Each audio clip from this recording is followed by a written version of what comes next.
Where were the oversight responsibility when 10.5 million illegal aliens came across the border? Where's the oversight responsibility on releasing over 8 million illegal aliens to this country?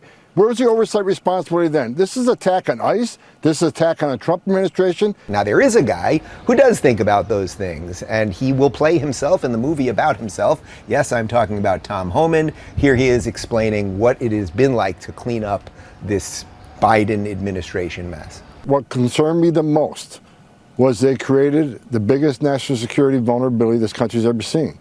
Not only did 2 million known gotaways, 2 million people cross the border. We don't know who they are, where they came from. We don't know where they are now. On top of that, even through the legal process, the Biden administration were bringing people unvetted, handing out work visas like they're candy, while they sat here and planned something bad. We are going to be dealing with this for the next 10 years because of the chaos they created in 4 years. We're out there kicking butt. We're arresting a lot of criminal aliens. We're out there looking for the bad guy. And when we're out there doing that, Sean, we got protesters assaulting ICE officers. We got members of Congress all over the country going to ICE facilities, raising hell, saying this is their oversight responsibility. Where were the oversight responsibility when 10.5 million illegal aliens came across the border? Where's the oversight responsibility on releasing over 8 million illegal aliens to this country? Where's the oversight responsibility then? This is an attack on ICE. This is an attack on the Trump administration. We're trying to fix the damage done by Biden. What a great juxtaposition to show you those two videos together. Hakeem Jeffries does not care about Americans. He does not care. And I would also, because, you know, Tom Homan there, they had him split screen with this Egyptian who tried to murder at least 8 Americans and had, I think, a dozen more Molotov cocktails literally designed to burn people alive, something that this country has had to deal with for a long time.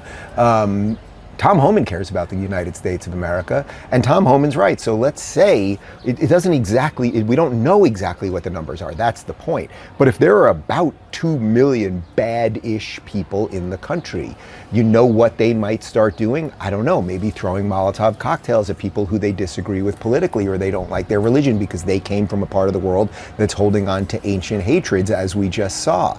That is a huge, huge problem. This is a place, Israel, but Jerusalem specifically, where they've had to deal with stabbing sprees. They've had to deal, which are happening in London right now, right?